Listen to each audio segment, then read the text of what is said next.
பரிசுத்த நாமத்துக்கு மகிமை உண்டாகட்டும். நாம் வாசிக்கலாம். யோபு 42வது அதிகாரம் 10வது வசனம். யோபு தன் சிநேகிதருக்காக வேண்டுதல் செய்த போது கர்த்தர் அவன் சிறையிருப்பை மாற்றினார். யோபுக்கு முன்னிருந்த எல்லாவற்றை பார்க்கிலும் இரண்டத்தனையாய் கர்த்தர் அவனுக்கு தந்தருளினார். யோபு தன் சிநேகிதருக்காக வேண்டுதல் செய்த போது கர்த்தர் அவன் சிறையிருப்பை மாற்றினார். பாத்தீங்களா? யோபு என்ற பக்தனை குறிச்சு நம்ம பார்க்கிறோம். இந்த யோபு, இந்த பக்தன் வேதத்துல மிகவும் சிறப்பான ஒரு மனிதர். ஆண்டவராகிய தேவன் அவரை குறித்து சாட்சி சொன்னார். யார்கிட்ட? பிசாசிட்ட சாட்சி சொன்னார். என் யோபு உத்தமன், அவன் ரொம்ப நல்லவன், சன்மார்க்கன், நீதிமான் அப்படின்னு சொல்லி ஆண்டவர் சத்துருவின் இடத்தில் சாட்சி கொடுத்தார். அவ்வளவு ஒரு நீதியான ஒரு மனுஷனுடைய வாழ்க்கையில பல துன்பங்கள் வந்துச்சு. பல துன்பங்கள் வந்த போது உலகத்தார் அதை அறிந்து கொள்ளவில்லை. அவருக்கு வந்த பிரச்சனை அவருக்கும் பிசாசுக்கும் வந்த பிரச்சனை. பிசாசானவன் யோபுவை தெரிந்து கொண்டு யோபுவினுடைய வாழ்க்கையில அவன் பயங்கரமா விளையாட தொடங்க. ஆனா மனிதர்களுக்கு அது புரியல, குடும்பத்திலையும் யாருக்கும் புரியல. யோபுக்கு பெரிய துன்பங்கள் வந்த போது யோபு பல நேரங்கள்ல அவர் தன் உணர்ச்சி வசப்படுறார். ஏன்னா அவர் ஒரு மனிதன்.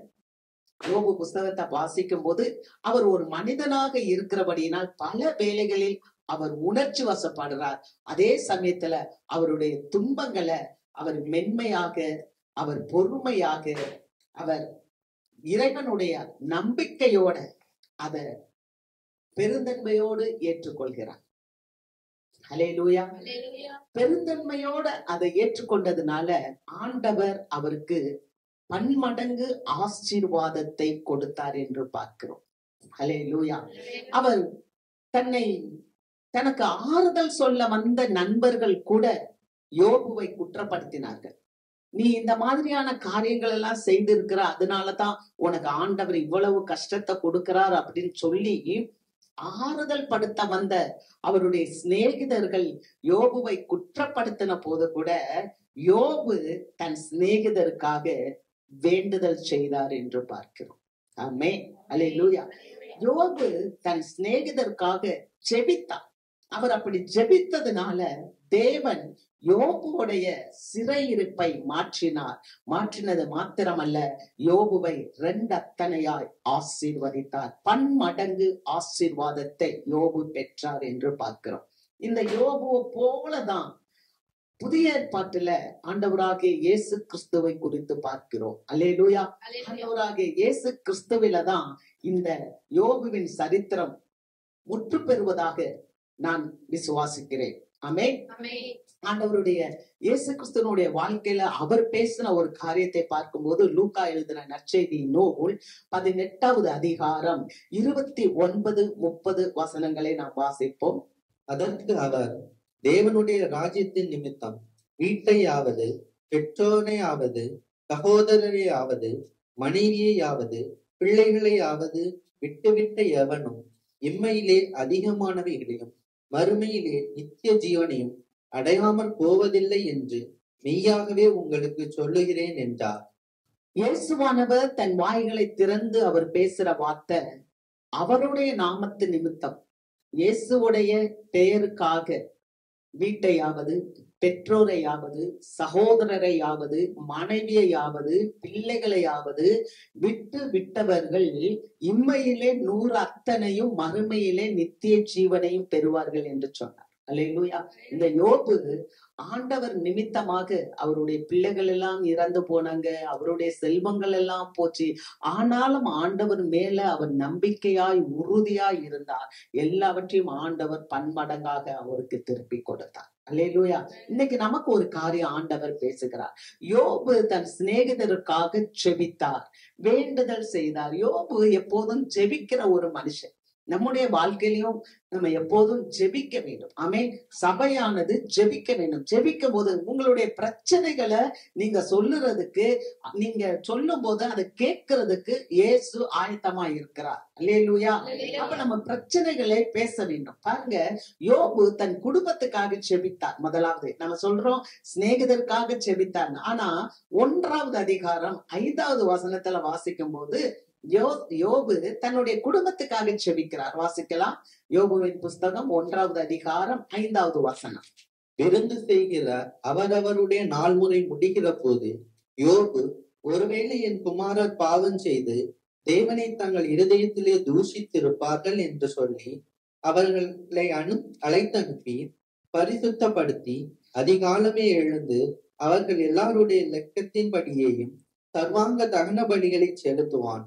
இந்த பிரகாரமாக யோபு அந்நாட்களில் எல்லாம் செய்து வருவான். பாத்தீங்களா, யோபு அவங்க பிள்ளைங்க எல்லாத்துக்கும் மாசம் மாசம் கூப்பிட்டு விருந்து வைப்பார்.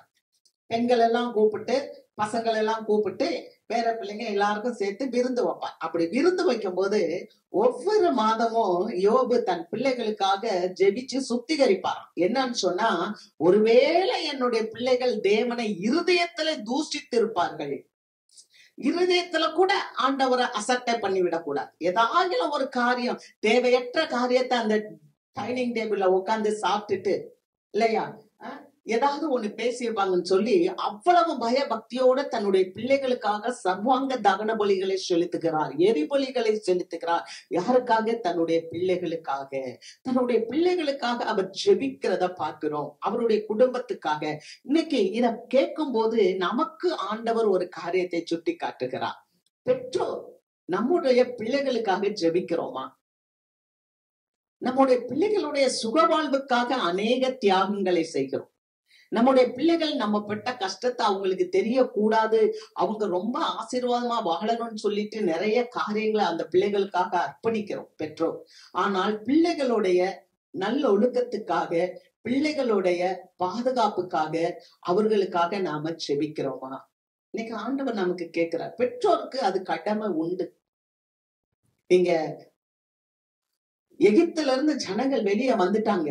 மோசே சொல்றாரு, உன்னுடைய பிள்ளைகளுக்கு நீ பட்ட கஷ்டத்தை சொல்லு. எகிப்துல நீ எவ்வளவு கஷ்டப்பட்ட, இப்ப நீ இங்க வந்துட்டேன்றத உன் பிள்ளைகளுக்கு சொல்லு. ஆனா இந்த காலகட்டங்கள்ல பேரண்ட்ஸ் பிள்ளைகள்கிட்ட தங்களுடைய கஷ்டத்தையே சொல்றது இல்லை. மாறாக பிள்ளைங்க நல்லா வாழணும், அவங்களுடைய ஆத்மாவை குறிச்சும் கவலை இல்லை. அவங்க எங்க போறாங்க, என்ன பண்றாங்க, என்ன படிக்கிறாங்க அப்படின்றதெல்லாம் நம்ம என்ன பண்ணிடுறோம், விட்டுறோம். ஆனா பேரண்ட்ஸ்க்கு கடமை இருக்கு. ஒரு பிள்ளை தப்பு செய்யுது அப்படின்னு சொன்னா அந்த பிள்ளை தப்பு செய்யல, அந்த பேரண்ட்ஸ் பிள்ளைகளை சரியா வளர்க்கல. ஆமென். ஒரு பேரண்ட் நல்லா வளர்த்தா, எங்க ஊர்ல எல்லாம் ஒரு பழமொழி சொல்லுவாங்க, எங்க அம்மா சொல்லுவாங்க, தாயை போல பிள்ளை நூலை போல சேலைன்னுவாங்க. உண்டா இல்லையா? ஒரு தாய் ஒரு பிள்ளைய அடிச்சு வளர்க்கணும். பைபிள் சொல்லுது, வேதம் சொல்லுது, பிள்ளைய பிரம்பால அடி, அதனால அவன் சாக மாட்டான். பிரம்பை கையாடாதவன் தன் மகனை பகைக்கிறான். நீ பிரம்பை எடுக்கலன்னு சொன்னா, செல்லத்தையே கொடுத்துட்டு இருக்கன்னு சொன்னா, உன் பிள்ளைய நீ என்ன பண்ற, நீயே பகைக்கிற. கர்த்தருக்கு ஸ்தோத்திரம். அப்ப இந்த யோபு தன்னுடைய பிள்ளைகளை எல்லாம் நல்லா வளர்த்தாருங்க. ஆனா பிள்ளைங்க எல்லாமே செத்து போச்சு. என்ன சொல்லியிருப்பாங்க, ஊரு பிள்ளை எல்லாம் செத்து போச்சு, இவன் என்ன பாவம் செஞ்சானோ. ஆனா யோபு பாவம் செய்யவில்லை. இது சாத்தானுக்கும் யோபுவுக்கும் நடக்கிற போராட்டம். யோபு இவ்வளவு கொடுமையை கொடுத்தா யோபு ஆண்டவர் இல்லைன்னு மறுதளிச்சுட்டு போயிடுவான் அப்படின்னு சாத்தான் நினைச்சான். ஆனா யோபு கடைசி வரைக்கும் ஆண்டவரை மறுதளிக்கவே இல்லை. அல்லேலூயா. அடுத்து பாருங்க, நம்ம பிள்ளைகளுக்காக மட்டும் இல்ல, நம்ம யாருக்காக ஜெபிக்கணும்? பவுல் சொல்லுகிறார். 1 தீமோத்தேயு புஸ்தகம் 2வது அதிகாரம் 1, 2, 3 வசனங்களை வாசிப்போம். நான் பிரதானமாய் சொல்லுகிற புத்தி என்னவெனில், எல்லா மனுஷருக்காகவும் விண்ணப்பங்களையும் ஜபங்களையும் வேண்டுதல்களையும் ஸ்தோத்திரங்களையும் பண்ண வேண்டும். பவுல் சொல்றார், நான் பிரதானமா சொல்ற புத்தி யாருக்கு சொல்றார் தெரியுமா? தன் உத்தம குமாரனாகிய தீமோத்தேயுக்கு சொல்றார். தீமோத்தேயு பவுலினுடைய உத்தம குமாரன், வளர்ப்பு மகன், ஆவிக்குரிய ரீதியில ஆவிக்குரிய மகனாக தீமோத்தேயு இருக்கிறார். அவருக்கு ஒரு கடிதம் எழுதும் போது சொல்லுகிறார், நான் பிரதானமாய் சொல்லுகிற புத்தி என்னன்னா, நீங்க எல்லாருக்காக நீ விண்ணப்பம் பண்ணு, ஜெபம் செய்யி, வேண்டுதல் பண்ணு, ஸ்தோத்திரம் செய்யி. அடுத்து, நான் எல்லா பக்தியோடும் நல்லொழுக்கத்தோடும் கலகமில்லாமல் அமைதியுள்ள ஜீவனம் பண்ணும்படிக்கு ராஜாக்களுக்காகவும் அதிகாரமுள்ள யாவருக்காகவும் அப்படியே செய்ய வேண்டும். நாம் எல்லா பக்தியோடும் நல் ஒழுக்கத்தோடும், ரொம்ப நல்ல ஒழுக்கத்தோடு கலகமில்லாமல் ஜீவனம் பண்ணணும். நமக்கு நிறைய கலக்கம் இருக்குதுல்ல இந்த பூமியில, நம்ம அதை குறிச்சே யோசிக்க மாட்டேன்றோம். இன்னைக்கு ஜெபம் பண்ணுங்க அப்படின்னு சொன்னா, என் குடும்பத்துக்காக, என் பிள்ளைகளுக்காக, எங்களுக்கு நல்ல படிக்கணும் ஆண்டவரே, எங்களுக்கு நல்ல ஆசீர்வாதம் வேணும், எங்களுக்கு நல்ல வீட்டை தாங்க, எங்களுக்கு நல்ல வீசா தாங்க, எங்களுக்கு நல்ல வேலை தாங்க, எங்களுக்கு நல்ல கல்யாணம் பண்ணுகிறதுக்கு காசு தாங்க, இல்ல வேலை வாங்குறதுக்கு காசு தாங்க. இப்படிதான் ஜெபிக்கிறேன் ஒழிய நம்மை ஆட்சி செய்கிற அதிகாரத்துல இருக்கிறவங்களுக்காக நம்ம செபிக்கணும்னு சொல்றாரு. ஆமென், அல்லேலூயா. நம்மளை ஆட்சி செய்கிற தலைவர்களுக்காக நம்ம ஜெபிக்கணும். அதிகாரத்துல இருக்கிற தலைவர்களுக்காக நம்ம ஜெபிக்கணும். ஏன்னு சொன்னா, நம்ம கலகம் இல்லாத ஜீவனம் பண்ண வேண்டும். ஆமென், அல்லேலூயா. கலகம் நடக்குது இல்ல, எங்க பார்த்தாலும் கலகம் தானே. இப்ப தமிழ்நாட்டுல பார்த்தாலும் கலகம், கரூர்ல இல்ல இந்தியாவுல அங்கங்க பார்த்தா குட்டி குட்டி இடங்கள்ல கலகம் நடந்துகிட்டு தான் இருக்கு. உலக அளவுல பார்க்கும்போது உக்ரைன்ல இன்னும் கலகம், நைஜீரியாவுல எவ்வளவு கலகம், காசாவுல பிரச்சனை, இஸ்ரேல்ல பிரச்சனை. அப்ப எங்க பார்த்தாலும் என்ன இருக்குன்னா கலகம் இருக்குது. அப்ப அதிகாரம் செலுத்துகிற ராஜாவுக்காக நாம ஜெபிக்க வேண்டும், சபை ஜெபிக்கணும். ஏன்னா இந்த தேசத்தின் சமாதானம் ஆளுகை செய்கிறவங்க கையில இல்ல, ஜெபிக்கிற பிள்ளைகள் கையில இருக்கிறது. அல்லேலூயா. யார் கையில இருக்கு? ஜெபிக்கிற பிள்ளைகளுடைய கையில இருக்கு. அதனாலதான் தேவன் உங்களையும் என்னையும் தெரிந்து கொண்டார். இதுதான் ஆண்டவருக்கு எப்படி இருக்குதான் நன்மையும் பிரியமுமாய் இருக்கிறது. வாசிக்க 3வது வசனம். நம்முடைய இரட்சகராகிய தேவனுக்கு முன்பாக அது நன்மையும் பிரியமுமாய் இருக்கிறது. நீங்க இப்படி ஜெபிக்கிற ஜெபம், நீங்க ஜெபிங்க. யோபு சிநேகிதனுக்காக ஜெபித்தான். யோபின் சிறையரிப்பை தேவன் மாற்றினார். யோபுவை தேவன் இரண்டத்தனையாய் ஆசீர்வதித்தார். அப்போ ஒரு தேவ பிள்ளை தன் குடும்பத்துக்காக மாத்திரமல்ல, தன்னுடைய பிள்ளைகளுக்காக மாத்திரமல்ல, தன்னுடைய சிநேகிதருக்காக மாத்திரமல்ல, நம் தேசத்துக்காகவும் ஜெபிக்க கடமைப்பட்டிருக்கிறோம். நம் தேசத்துக்காக நம்ம ஜெபிக்கிறது தான் ஆண்டவருக்கு முன்பாக பிரியமாய் இருக்கிறதா, அவருக்கு முன்பாக நன்மையாய் இருக்குதா. பாத்தீங்களா, நம்ம எதேதோ நன்மை நினைக்கிறோம். நான் இதை செஞ்சா ஆண்டவர் சந்தோஷப்படுவாரு, நான் இதை செஞ்சா ஆண்டவர் பிரியப்படுவாருன்னு. ஆனா ஆண்டவர் என்ன சொல்ற தெரியுமா? நீ தேசத்துக்காக ஜெபி, அதுக்கு நான் உன் மேல பிரியப்படுறேன். நீ தேசத்துக்காக ஜெபி, அதுதான் நன்மை என்று சொல்லுகிறார். அல்லேலூயா, கர்த்தருக்கு மகிமை. அப்ப நம் தேசத்துக்காக ஜெபிக்க அழைக்கப்பட்டு இருக்கிறோம். ஆமென். அதனாலதான் பிள்ளை ஆண்டானை நடத்த வேண்டிய வழியில நடத்தும். அவன் முதிர் வயதிலும் அதை விடாது இருப்பான். ஆமென். பிள்ளைகளை பெற்றோர் சரியா நடத்தணும். சும்மா சோறு போட்டுட்டேன், டிரெஸ் வாங்கி கொடுத்துட்டேன், வண்டி வாங்கி கொடுத்துட்டேன், அவ்வளவுதான். அது எங்கடா போகுது, எங்கடா வருது, அதை பத்தி ஒண்ணும் ஐயோ பெருசா படிச்சிருச்சு. என்ன பெருசா படிச்சிருச்சு? உங்க பிள்ளைங்க எவ்வளவு படிச்சாலும், அதுக்கு நம்ம ஊர்ல ஒரு பழமொழி சொல்லுவோம், டெல்லிக்கு ராஜாவானாலும் பள்ளிக்கு பிள்ளை. அது உங்களுக்கு பிள்ளைதான். அது எவ்வளவு படிச்சா என்ன, அது IAS படிச்சு கலெக்டராவே நாட்டை ஆண்டுட்டு இருந்தாலும் அது நமக்கு பிள்ளை. அல்லேலூயா, கர்த்தருக்கு ஸ்தோத்திரம். சரி, அப்ப யோபு ஜெபித்தா, யோபுனுடைய சிறையிருப்பை தேவன் மாற்றினார். ஆமென். அப்ப நம்முடைய சிறையிருப்பை மாற்றுவார். அல்லேலூயா. வாசிக்கலாம். யோபுவின் புஸ்தகம் 5வது அதிகாரம் 19வது வசனத்தை வாசிப்போம். 6 இக்கட்டுகளுக்கு உம்மை நீங்களாக்குவார். 6 இக்கட்டுகளுக்கு உன்னை நீங்களாக்குவார். 7ஆவதிலும் பொல்லாப்பு உம்மை தொடாது. 7ஆவதிலும் பொல்லாப்பு உன்னை தொடாது. கர்த்தருக்கு மகிமை. அல்லேலூயா. என்னென்ன இக்கட்டுகள் இருக்கிறதோ இந்த பூமியில எல்லா இக்கட்டுகளிலிருந்து கர்த்தர் உங்களை விடுதலை ஆக்குவார். 7வது இக்கட்டும் உன்னை தொடாது என்று ஆண்டவர் உறுதிப்படுத்துகிறார். அல்லேலூயா. இந்த வார்த்தையை நமக்கு இன்னைக்கு தீர்க்க தரிசனமா கொடுக்கிறார். அப்ப நம்மளுடைய வாழ்க்கையில நம்ம சிறையிருப்பு மாறணும்னு சொன்னா முதலாவது நாம என்ன பண்ணணும்னா மனம் திரும்ப வேண்டும். ஆமென். லூக்கா புஸ்தகம் 13வது அதிகாரம் 8வது வசனத்துல வாசிக்கும் போது மனம் திரும்புதலுக்கு ஏற்ற கனிகளை கொடுங்கள் அப்படின்னு சொல்றார். இயேசுவானவர் சொல்கிறார், மனம் திரும்புதலுக்கு ஏற்ற கனி. நம்ம மனம் திரும்பி இருக்கிறோமா? ஒரு மனுஷன் ஜலத்தினாலும் ஆவினாலும் பிறவாவிட்டால் தேவனுடைய ராஜ்யத்துல பிரவேசிக்க முடியாதான். அப்ப இன்னைக்கு ஆசீர்வாதம் ஆண்டவர் கொடுத்துட்டாப்பா, அந்த ஆசீர்வாதத்தை எடுத்துக்கொள்வதற்கு எனக்கு ஒரு தகுதி வேண்டும். அல்லேலூயா. நான் ஆசீர்வாதத்தை எடுத்துக்கொள்வதற்கு எனக்கு ஒரு குவாலிபிகேஷன் வேணும். என்ன தெரியுமா? நான் மனம் திரும்பி இருக்கேன், அதுக்கு ஏற்ற கனிகளை கொடுக்க வேண்டும். இன்னும் நான் முன்னால இருக்கிற லைஃபே இல்ல, இன்னும் நான் பொய் சொல்றது இல்ல, இன்னும் நான் திருடுறது இல்ல, இன்னும் நான் கெட்ட வார்த்தை பேசுறது இல்ல, இன்னும் நான் கபடு புத்தியில இருக்கிறது இல்ல, இன்னும் நான் பொறாமையில இல்ல, இன்னும் நான் அடுத்தவங்களை பத்தி குறை சொல்றது இல்ல. என் வாழ்க்கையில மனம் திரும்புதலுக்கு ஏதுவான கனிகளை நான் கொடுக்கிறேனா? அல்லேலூயா. கர்த்தருக்கு மகிமை. மத்தேயு 18:3 அவர் சொல்றாரு, நீங்கள் மனம் திரும்பி பிள்ளைகளை போல ஆகுங்கள். ஒருக்கா சொல்றாரு மனம் திரும்புதற்கு ஏற்ற கனியை கொடுங்கன்னு. அடுத்து சொல்றாரு, நீங்கள் மனம் திரும்பி பிள்ளைகள் போல ஆகுங்கள். ஒரு குழந்தை போல நம்ம ஆகிறோம். அதுதான் மனம் திரும்புறதுக்கு அடையாளம். அல்லேலூயா. இன்னைக்கெல்லாம் ஒரு பேரண்ட பிள்ளைங்க கவனிக்க மாட்டேங்குது. என்ன நினைக்குது? பேரண்ட்ஸ்க்கு ஏதாவது கொடுத்துட்டா போதும்.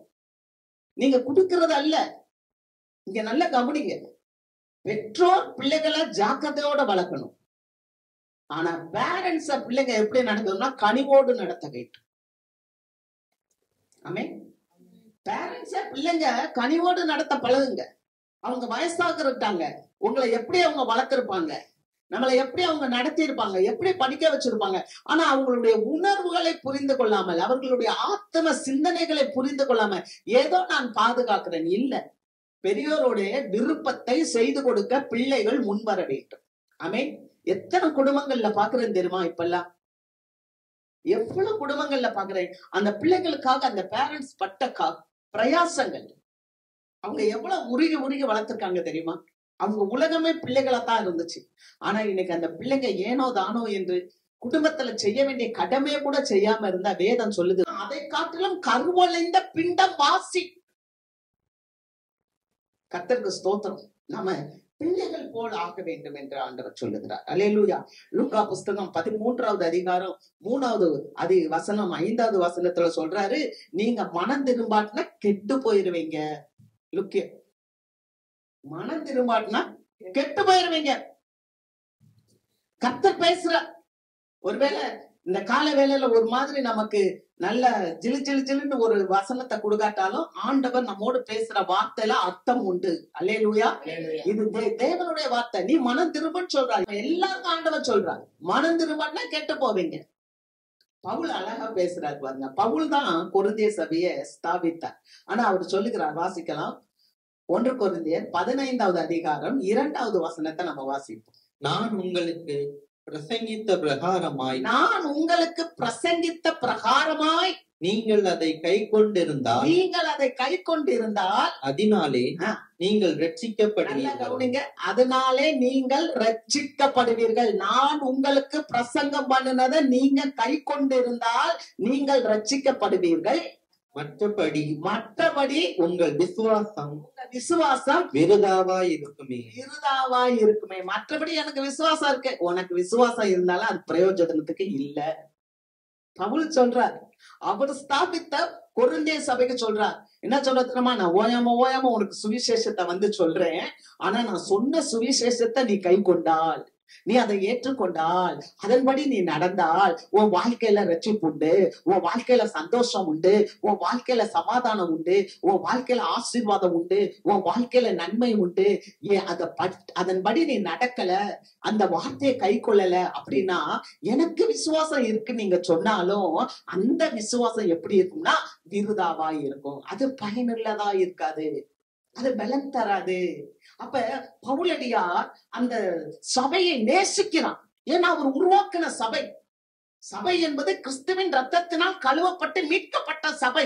அந்த சபை நல்லா இருக்க வேண்டும் என்ற வாஞ்சையில பவுல் அப்படி சொல்லுகிறார். அல்லேலூயா, கர்த்தருக்கு மகிமை. அப்ப நம்ம மனம் திரும்பணும். நம்ம மனம் திரும்புதலுக்கு ஏற்ற கனிகளை கொடுக்க வேண்டும். நம் மனம் திரும்பி பிள்ளைகளை போல ஆக வேண்டும். நம்ம மனம் திரும்பாட்டுனா கெட்டு போவீங்க அப்படின்னு சொல்றாரு. அது மாத்திரம் இல்ல, ஆண்டவர் சொல்றாரு, ஒரு பாவி மனம் திரும்புறது நிமித்தமாக பரலோகத்தில் மிகுந்த சந்தோஷம் உண்டாயிருக்கும்.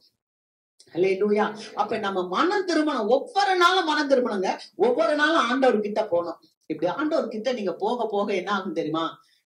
நம்மளை பார்க்கும்போது, ஆண்டவரே நான் ஒரு பாவி,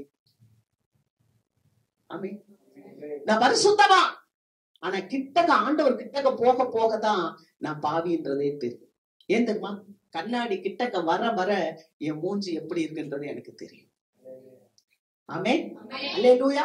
கண்ணாடிய கிட்டக்க போக போகதான் என் ஃபேஸ்ல எப்படி இருக்கு, என் ஃபேஸ் அப்படின்றது. அது போல இயேசுவானவர் கிட்ட நீங்க நெருங்கதான் நாம எப்படி, நம்ம ஒரு பாவி, ஒன்றும் இல்லை, ஆனா தேவன் நம்மள மீட்டெடுத்தாரே, நம்மையில கிருபையா இருக்கிறாரே, நம்மையில இரக்கமா இருக்கிறாரே. ஆமென், அல்லேலூயா. அந்த விசுவாசம், அந்த நம்பிக்கை நம்ம கூட இருக்கும். ஆமென். ஆமென். நம்ம ஒவ்வொரு நாளும், ஒருவேளை நம்ம காலையில எந்திரிச்சிடறோம், ஆனா சாயந்தரம் நீங்க தூங்கும் போது யோசித்து பாருங்க, ஆண்டவரே இன்னைக்கு நான் யாரையாவது காயப்படுத்தி இருக்கிறேனா? என் வார்த்தையினால நான் காயப்படுத்தி இருக்கிறேனா? ஆண்டவரே நான் உம்முடைய நாமத்தை தூஷித்து இருக்கிறேனா? நான் என்ன பெருமையா பேசி இருக்கிறேனா? அல்லேலூயா. சிலர்லாம் பேசும்போது சில வார்த்தைகள் தவறி என்கிட்ட இருந்து வந்துருச்சுன்னா கூட அன்னைக்கு தூக்கம் வராது. ஆண்டவரே என்னை சரி செய்யும் ஆண்டவரே. ஆமென், ஆமென். நம்ம மனம் திரும்பும் போது தேவன் நம்முடைய சிறையிருப்பை மாற்றுவார். அநேகர் இன்னைக்கு நம்ம என்ன தெரியுமா, என் வாழ்க்கையில ஒரு குறைவு இருக்கு, என் வாழ்க்கையில ஒரு தொய்வு இருக்கு, என் வாழ்க்கையில ஒரு பாரம் இருக்கு, என் வாழ்க்கையில ஒரு பிரச்சனை இருக்கு, என் வாழ்க்கையை தூக்கி அங்கிட்டு கொஞ்சம் ஆண்டவர் கிட்ட வச்சிருங்க. நீங்க முதல்ல ஃப்ரெஷ் ஆகுங்க. நீங்க முதல்ல உங்களை நேசிக்க பழகுங்க. ஆமென்.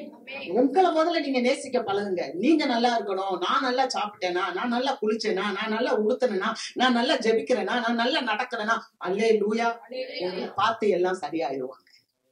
ஆமென், அல்லேலூயா. நம்ம எபிரேயர் புஸ்தகம் 10வது அதிகாரம் 32வது வசனத்தை வாசிப்போம். முந்தின நாட்களை நினைத்துக் கொள்ளுங்கள், முந்தின நாட்களை நினைத்துக் கொள்ளுங்கள், நீங்கள் பிரகாசமாக்கப்பட்டிருந்த அந்த நாட்களில் உபத்திரவங்களாகிய மிகுந்த போராட்டத்தை சகித்தீர்களே. எபிரேய மக்கள் ரொம்ப சோர்ந்து போயிருக்காங்க. ரொம்ப சோர்ந்து போயிட்டாங்க.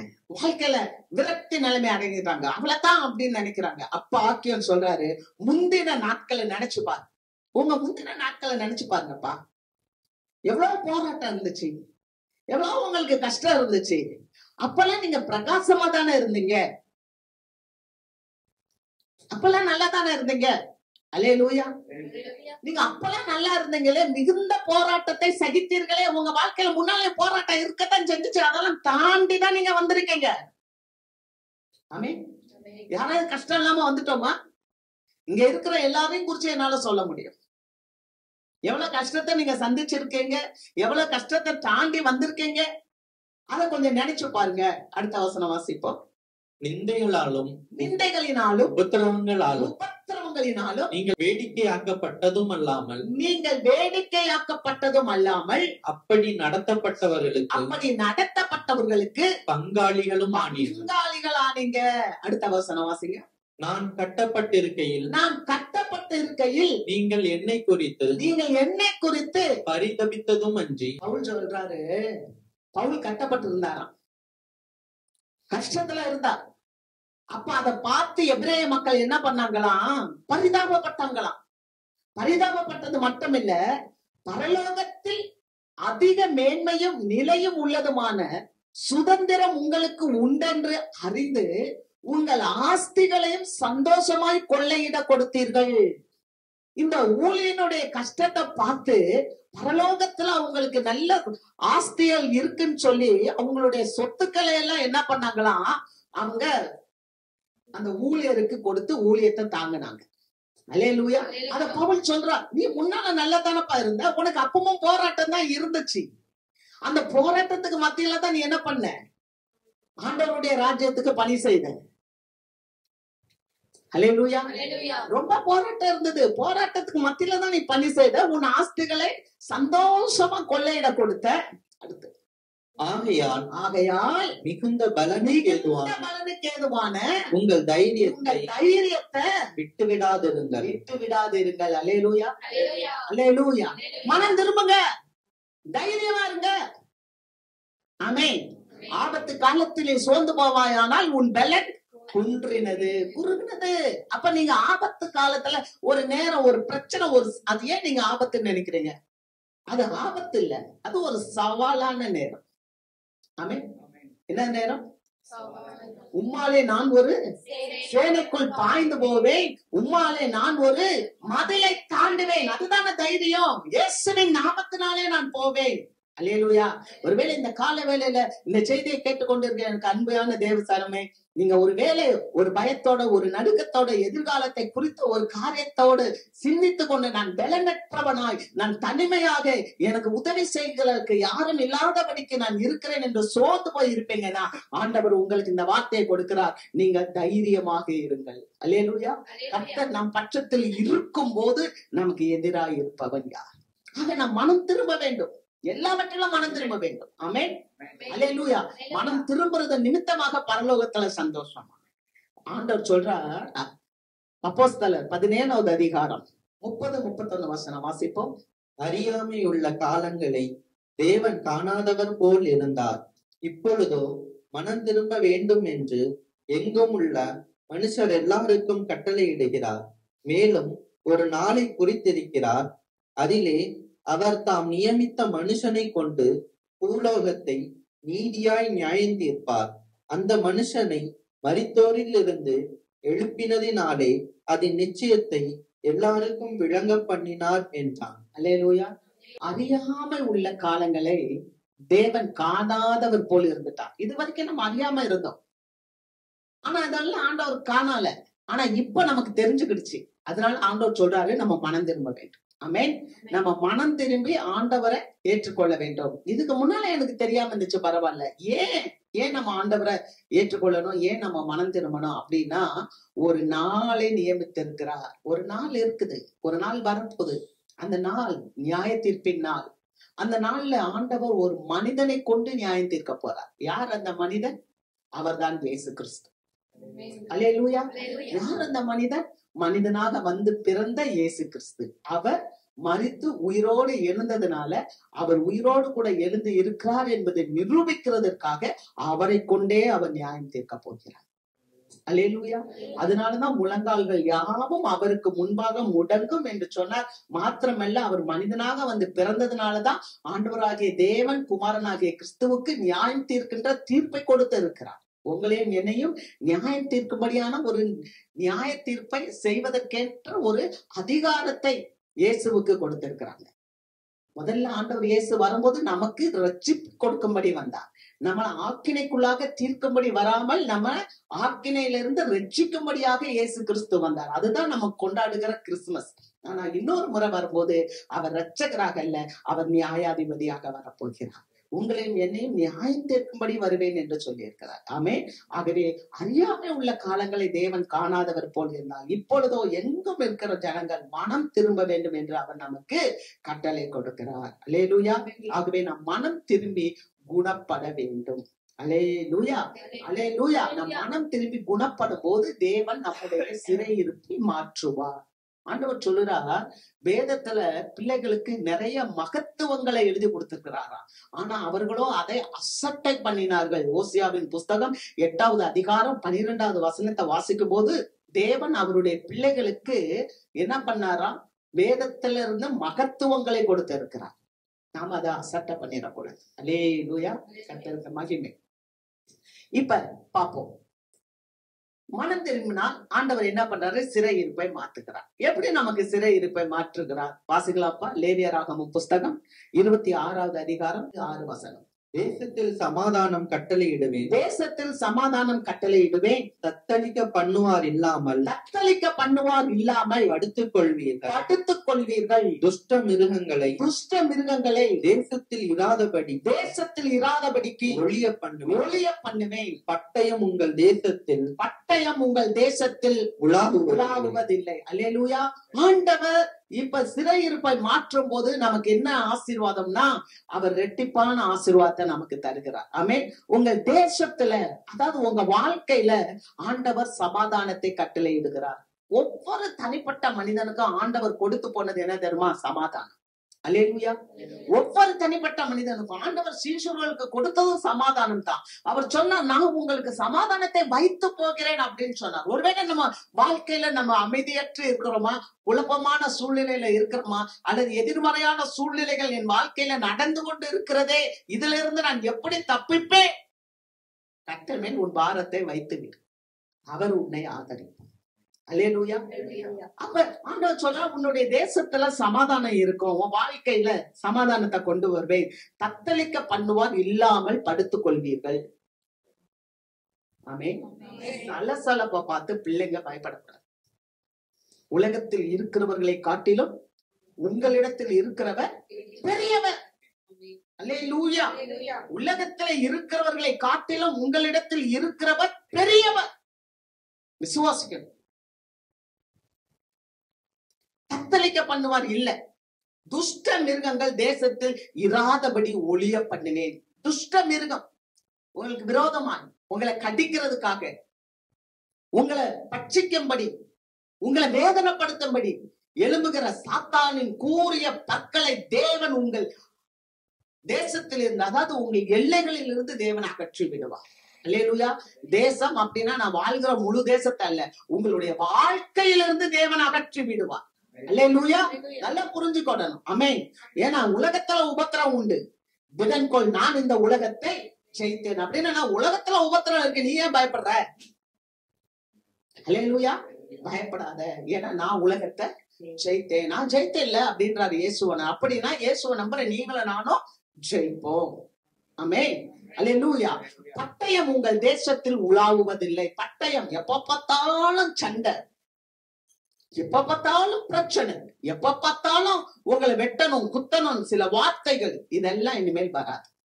எப்ப யோபு எப்படி ஜெபித்தார் சிநேகிதனுக்காக, யோபுவின் சிறையிருப்பை தேவன் மாற்றினார். அதுபோல நீங்களும் மனம் திரும்பி நாட்டுக்காக, தேசத்துக்காக, உங்கள் பிள்ளைகளுக்காக, எல்லாருக்காக, நீங்க சிநேகிதருக்காக நம்ம ஜெபிக்கும் போது தேவன் நம்முடைய வாழ்க்கையில ரெண்டத்தனையான ஆசீர்வாதங்களை கொடுப்பார், சமாதானத்தை கொடுப்பார். பட்டயம் நம்ம வாழ்க்கையில வராது, நம்ம வாழ்க்கையில சில சத்துருவின் காரியங்கள் வராது, தத்தளிக்க பண்ணுவார், இருக்க மாட்டாங்க.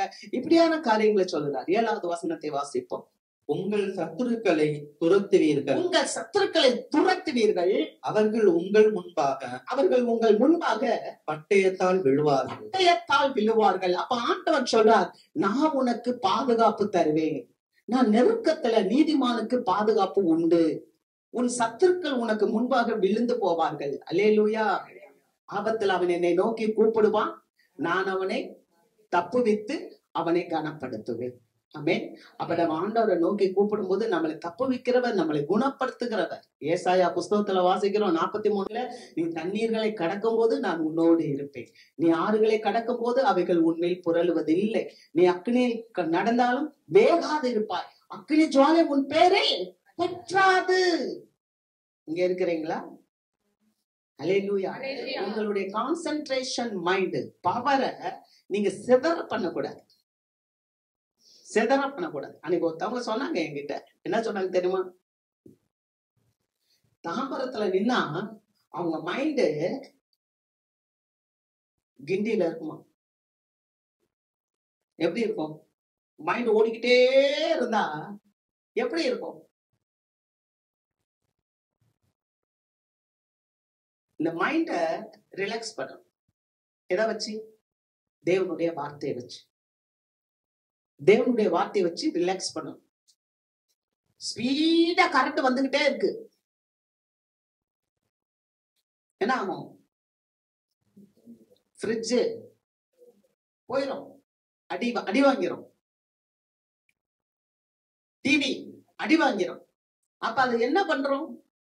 ஒரு ஸ்டெபிளைசரை கொண்டாந்து வைக்கிறோம். கரண்ட் ஸ்பீடா வர்றத கட்டுப்படுத்து. அது மாதிரி எண்ணங்கள் ஓடுது பாத்தீங்களா? அந்த ஓட்டத்துல நம்ம தேவ வார்த்தையை கொண்டாந்து வச்சிடணும். கட்டுப்படுத்து, லிமிட் பண்ணு, லிமிட் பண்ணு. நீ யார்? நீ யார்? நீ எங்க இருக்கிற? நீ எதுக்காக வாழ்ற? நீ என்ன செய்ய போற? உன்னால என்ன பிரயோஜனம்? இப்படி நம்மளுக்குள்ளேயே கேட்டு நம்ம அதை லிமிட் பண்ண ஆரம்பிச்சிட்டோம்னா நம்மளுடைய வாழ்க்கையில அமைதி தானா வரும். அதனாலதான் அவர் சொல்றார், நீ தண்ணீரை கடக்கும் போது நான் உன்னோடு இருப்பேன், நீ ஆறுகளை கடக்கும் போது அவைகள் உன்மேல் புரளுவதில்லை, நீ அக்னியில் நடந்தாலும் வேகாது இருப்பாய், அக்னி ஜுவாலை உன் பேரில் பற்றாது என்று கர்த்தர் சொல்லுகிறார். அல்லேலூயா.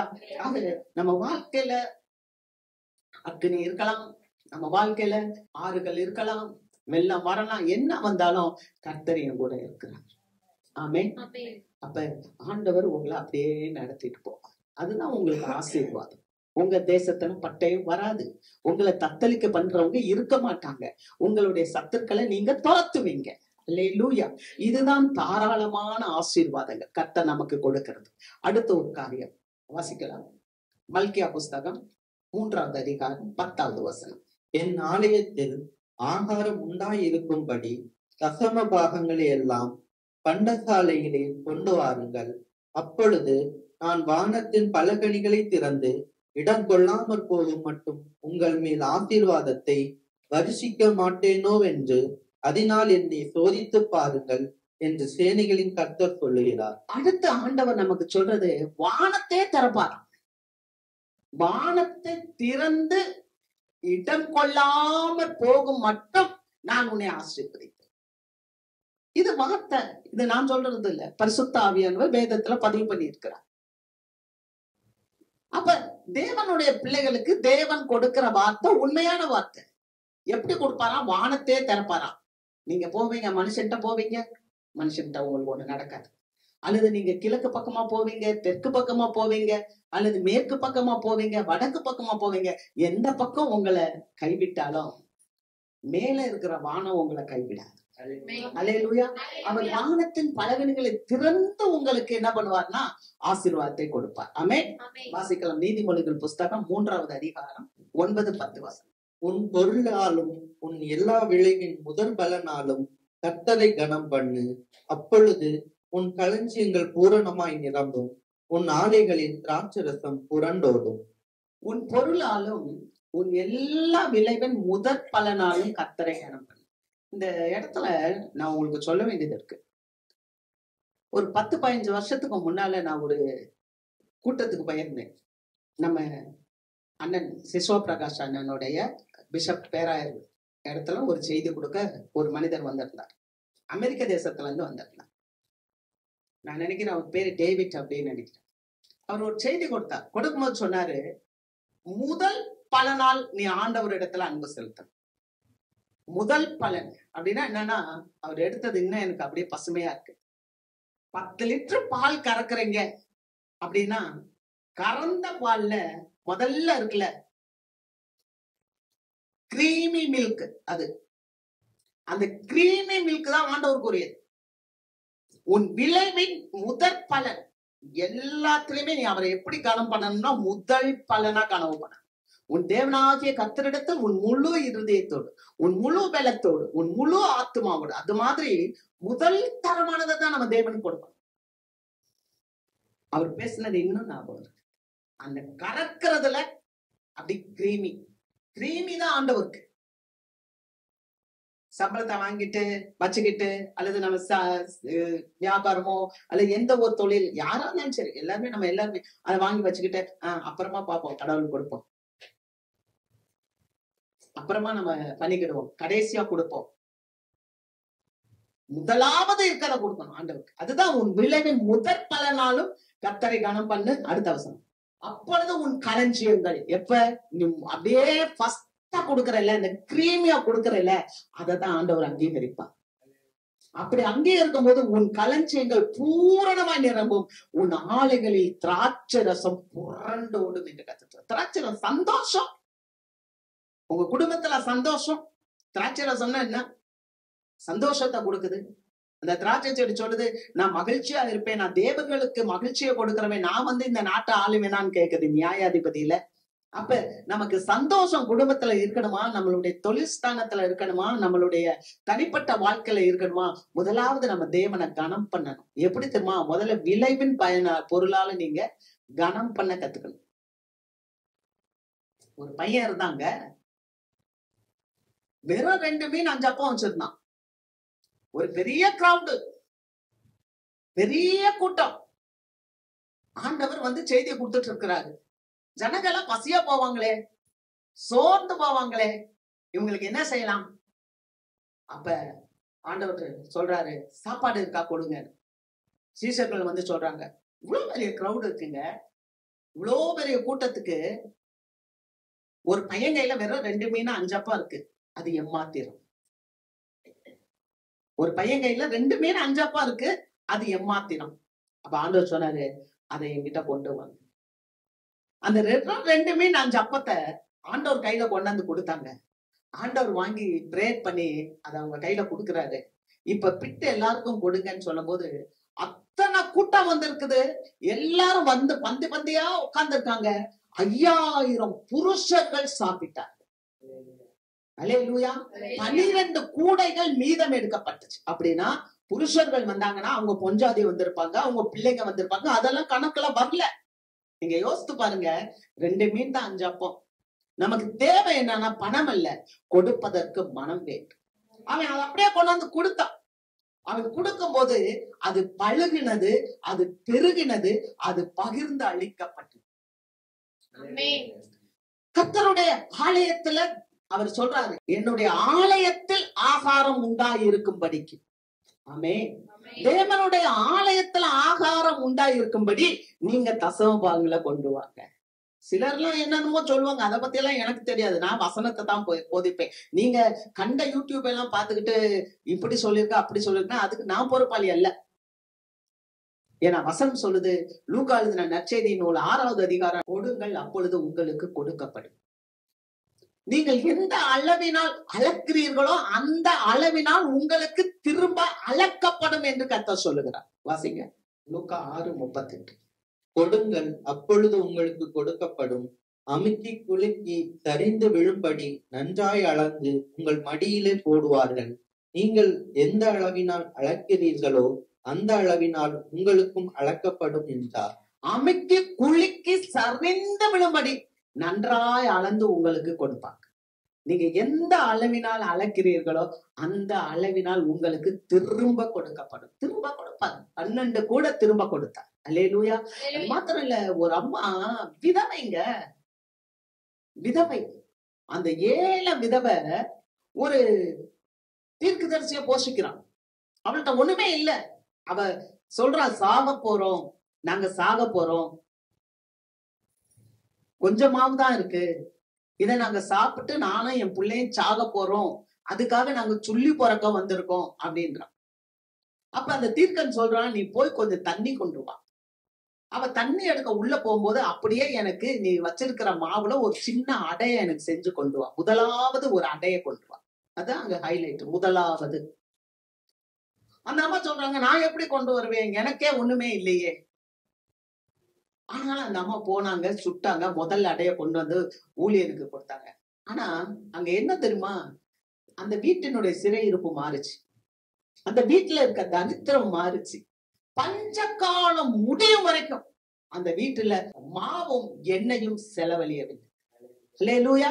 அப்ப வீட்டுல இருக்க எல்லாரும் வந்தாங்க, எல்லாரும் வந்து அந்த வீட்டுல சாப்பிட்டாங்கன்னு சொல்லி பார்க்க.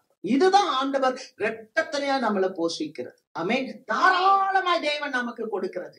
ஒரு 7 விதவை ஒரு தீர்க்கனுக்கு ஆசீர்வாதமாய் இருந்தார். ஒரு சின்ன பையன் அந்த பெரிய கிரௌடுக்கு ஆசீர்வாதமாய் இருந்தார். அல்லேலூயா.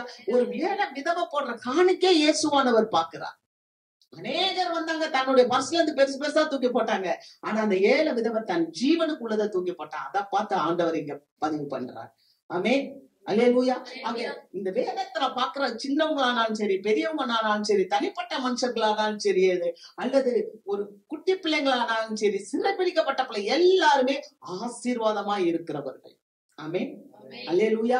சபை மீட்கப்பட்டது, சபை அழைக்கப்பட்டது, சபை ஜெபிப்பதற்காக கூட்டப்பட்டது. இந்த சபை பிறருக்காக ஜெபிக்கும் போது அது நமக்கு ஆசீர்வாதத்தை கொண்டு வரும். அல்லேலூயா. நமக்கு எப்படிப்பட்ட ஆசீர்வாதத்தை கொண்டு வரும்? நம்முடைய சிறையிருப்பை தேவன் மாற்றுவது மாத்திரமல்ல, நமக்கு தாராளமா கொடுப்பார். நம்ம எப்படிதான் நம்ம விதைக்கிறத தேவன் நமக்கு பன்மடங்கு ஆசீர்வதித்து தருவார். ஆமென். அல்லேலூயா. ஈசாக்கை குறிச்சு பார்க்கிறோம். பஞ்சவர்த்தல அவன் விதை விதைத்தான், கர்த்தர் அவனை ஆசீர்வதித்தார். கர்த்தர் தாங்க ஒரு மனுஷனை ஆசீர்வதிக்க வேணும். அதனாலதான் சகரியா புஸ்தகம் 8வது அதிகாரத்துல வாசிக்கும் போது உன் விதைப்பு சமாதானம் உள்ளதா இருக்கும்னு சொல்றாரு. நீ எந்த காலத்துல விதைக்கிறதுன்னு இல்ல, நீ யார நம்பி விதைக்கிற. அல்லேலூயா. யாரப்பா நம்பி விதைக்கிற? விதைக்கிறவன் என்ன பண்ண மாட்டான்? காற்றையும் பார்க்க மாட்டான், மழையும் பார்க்க மாட்டான். அம்பாடு போய் விதைச்சிட்டு வந்துட்டே இருப்பான். அல்லேலூயா. ஆனா தேவன் விளைய செய்வார். அதனாலதான் எல்லாத்துலயுமே தான் விதைக்கிறவனாலும் அல்ல, நீர் பாய்ச்சுகிறனாலும் இல்ல, விளைய செய்கிற தேவனாலே ஆகும். நம்ம விதைக்கிறது எப்படி? பஞ்ச காலத்துல விதைத்தான் ஈசாக்கு. தேவன் அவனை ஆசீர்வதித்ததினால் அவன் வர வர விருத்தி அடைந்து ஐஸ்வர்ய சம்பன்னனாய் மாறினான். 100 மடங்கு ஆசீர்வாதத்தை அவன் பெற்றான். எப்படி தெரியுமா? அந்த பயம். ஆண்டவர் சொல்லிட்டாரு, நீ இந்த தேசத்துல இரு. ஆண்டவர் சொல்லிட்டார், நீங்க போய் விதைய போடு. ஐயோ, ஆண்டவர் சொல்லிட்டாரே, நான் எப்படி போக முடியும்? ஆண்டவர் பஞ்ச காலத்துல விதைனா விதைக்க வேண்டியதான். ஏன்னா ஆண்டவர் சொல்லிட்டார். ஆவியானவர் தான் நம்மளை கைட் பற்றுவோம். உண்மையில் என் கண்ணை வைத்து நான் உனக்கு ஆலோசனை சொல்லுவேன், என் நீதியின் மலது கருத்தினால் நான் உன்னை தாங்குவேன். அப்ப ஆலோசனை சொல்றவர் அவரு. ஆமென். அல்லேலூயா. பட்டு போன மரமா இருந்தாலும் அந்த பட்ட மரத்தை ஆண்டவர் பண்படுத்தி செழிக்க செய்கிறவர் அவர் தான். அல்லேலூயா. அவருடைய சத்தத்தை நம்ம கேட்கும் போது தேவன் நமக்கு எப்படிப்பட்ட ஆசீர்வாதத்தை தருகிறார்னா, எதுவுமே இல்லாட்டாலும் நம்ம அவருடைய சித்தத்தை நம்ம வாழ்க்கையில கண்ணீர்லயும் கஷ்டத்திலையும் வேதனையிலும் நம்ம செஞ்சு கீழ்ப்படியும் போது தேவன் நமக்கு இரட்டித்தனையான ஆசீர்வாதத்தை தருவார். அதனாலதான் வேதம் சொல்லுகிறது, சகரியாவுல வாசிக்கிறோம், நம்பிக்கையுடைய சிறைகளே அரணுக்கு திரும்புங்கள். அரண் என்பது ஆண்டவருடைய சமூகம், அரண் என்பது தேவனுடைய பாதுகாப்பு, அரண் என்பது தேவனுடைய கோட்டை, அவருடைய சமூகம். நீங்க அரணுக்கு திரும்புங்கள், இரட்டிப்பான நன்மைகளை தருவேன், அதை இன்றைக்கே தருவேன் என்று கர்த்தர் சொல்லுகிறார். அல்லேலூயா. கர்த்தர் உங்களுக்கு இரட்டிப்பான நன்மைகளை தருவார், இம்மைக்குரிய ஆசீர்வாதத்தையும் தருவார், மறுமைக்குரிய ஆசீர்வாதத்தையும் தருவார். நம்ம சோர்ந்து போக வேணாம், சந்தோஷமா மகிழ்ந்து களி கூறுங்க. கர்த்தர் பெரிய காரியங்களை செய்வார். ஆமென். நம்ம அப்படியே எழுதிருப்போம். கர்த்தர் உங்களை ஆசீர்வதிப்பார்.